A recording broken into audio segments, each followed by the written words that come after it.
Israel bombardeia a área residencial no Líbano na tentativa de matar o líder do Hezbollah. O ataque deixou mortos e feridos. O movimento islâmico anunciou que o líder da milícia sobreviveu. As últimas informações com o nosso editor Marcelo Favalli.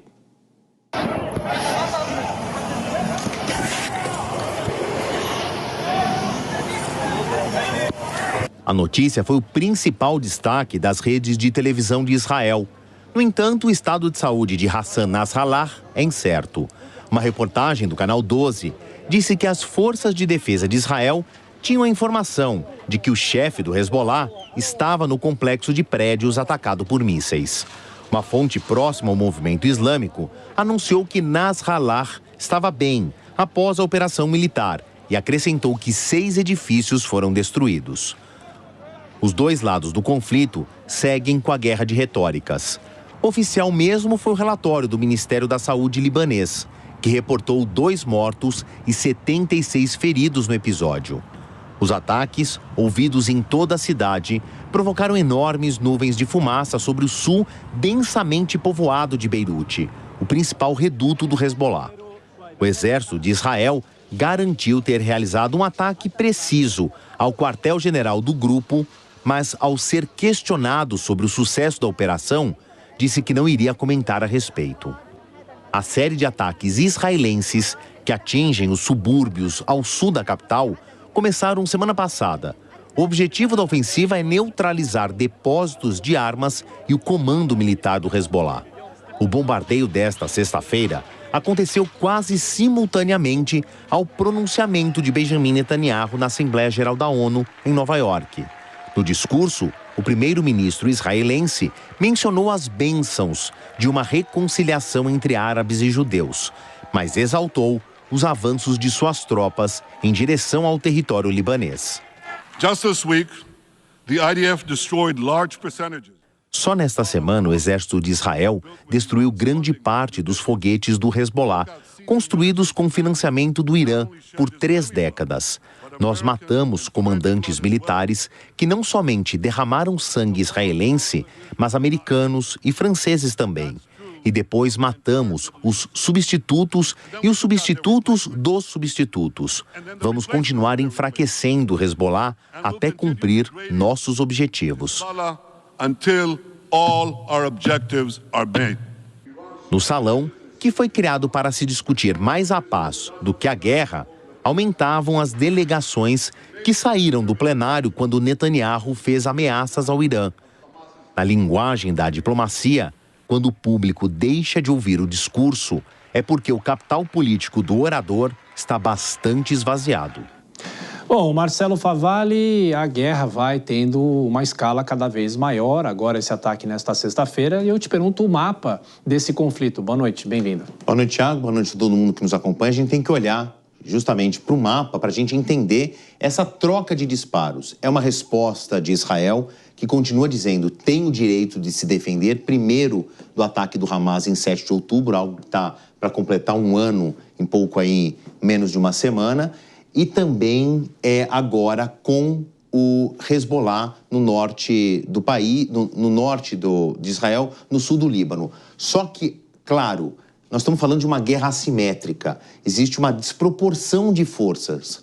Um exército muito mais equipado, muito mais numeroso, tecnologicamente muito mais bem amparado que o de Israel, contra uma milícia financiada pelo Irã, o que tudo indica, bem treinada, mas de um tamanho, de uma potência muito menor. O mapa mostra isso. Os pontos vermelhos, e nos outros dias a gente trouxe aí com diferenças de cores, conforme os dias, aqui eu coloquei tudo numa cor só, são os ataques de Israel contra o foco principal da presença do Hezbollah, que é no sul do Líbano, mas a gente percebe que já existe um avanço para o leste e para o norte, onde também há áreas densamente povoadas, que Israel diz que o Hezbollah, assim como fazia o Hamas, no discurso de Israel, se mescla em meio à população para fugir do contra-ataque israelense. E em azul, aqui no fundo, vou até aumentar um pouquinho, é o ataque do Hezbollah contra Israel. De novo, as proporções são completamente diferentes e, neste palco construído para falar sobre a paz, A ONU surge no final, né, da década de 40, depois da Segunda Guerra Mundial,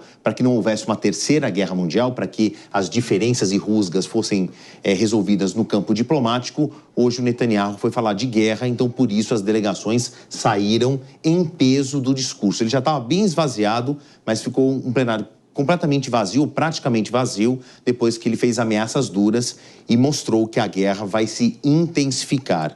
Agora, olhando para o que tudo indica ser uma invasão por terra, a gente tem este mapa por um outro entendimento.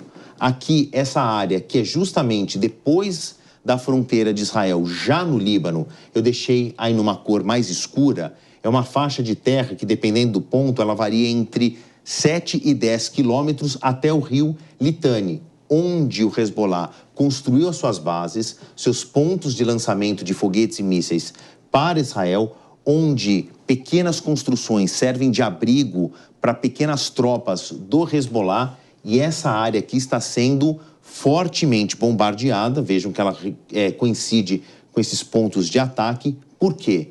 Então, segundo estrategistas militares, essa é uma etapa que segue uma estratégia, segue uma lógica de ataque. Primeiro, um intenso ataque aéreo para o que se chama de nivelamento de terreno, para tirar essas casernas, essas centrais de disparos contra Israel, para permitir um avanço de tropas. E aqui, nessa chamada linha azul, em Israel, já existe pelotões de tanques blindados, seguidos por uma infantaria que vai entrar para esse território a pé. Isso é uma invasão de terreno.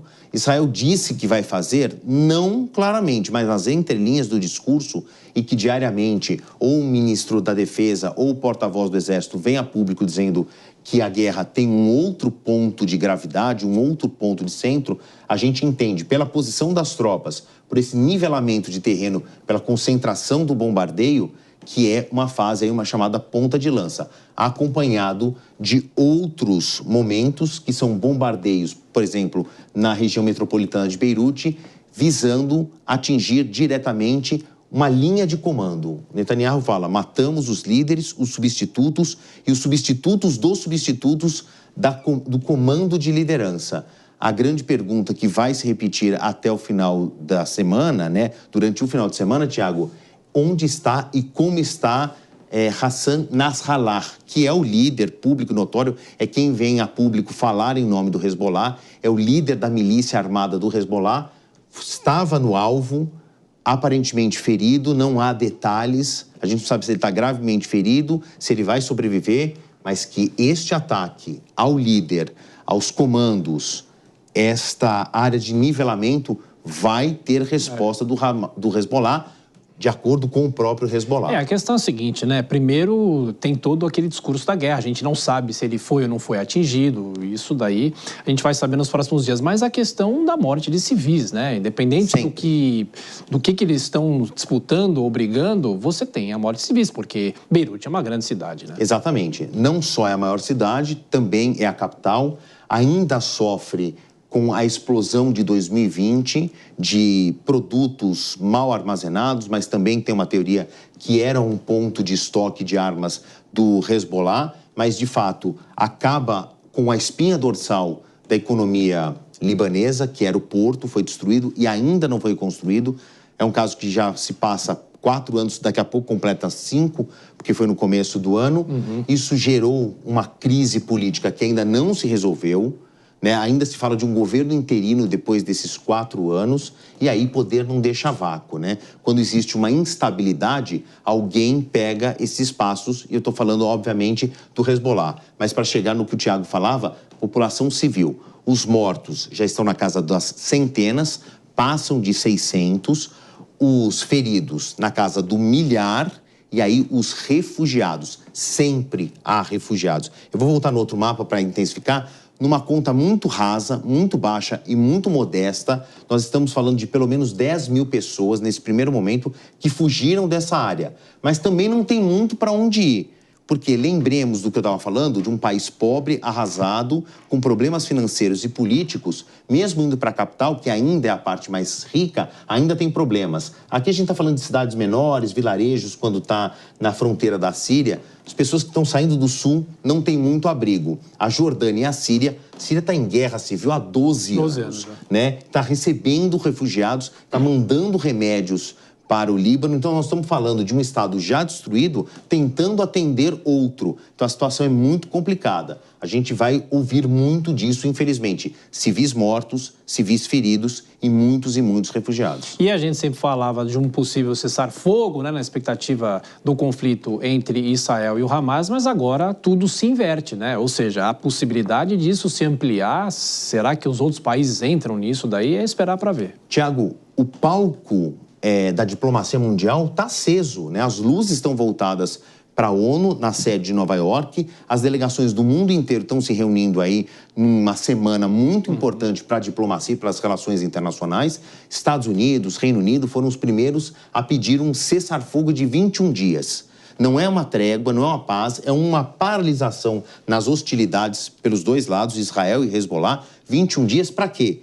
Para retirar os refugiados dessa área, para atender os feridos. Já há pessoas, porque os hospitais, os poucos centros de atendimento aqui estão, obviamente, superlotados, e já tem pessoas indo para a Jordânia e para a Síria serem atendidos por equipes médias. Lembra, a Síria não tem condições nem de atender a própria população, quiçá alguém que vem de outro país. A Jordânia já está em melhor situação, mas eles estão fazendo esse atendimento. Pediu-se uma trégua. Os Estados Unidos levantaram essa bandeira, tiveram apoio. Israel deu uma resposta sonora. Não vai ter trégua, porque agora faz parte de uma estratégia militar em que essa ponta de lança da invasão está num momento crucial. Não é agora que eles vão parar. Já mataram lideranças importantes do Hezbollah. O grande líder foi atingido, aquele que faz os discursos que mais emocionam os seguidores do Hezbollah. Então não seria um momento de trégua. Mas, de novo, entre disputas políticas, existe uma população no meio do fogo cruzado, sejam libaneses ou israelenses, que não tem nada a ver com isso. E aí eu vou citar Karl von Clausewitz, que é o grande pai das relações internacionais. O que é a guerra, se não a intenção de um lado se colocar politicamente sobre o outro pela luta armada? E o convite para o Jovem Pan Internacional do fim de semana? Vamos destrinchar tudo isso, ainda falar da Assembleia Geral da ONU, o discurso do Lula, o do Biden, que foi o último da carreira, o grande e último discurso, Zelensky pedindo ajuda também num outro cenário de guerra. A gente fatia tudo isso no final de semana, convido vocês a assistirem. Valeu, Favalli, bom trabalho. Obrigado, até.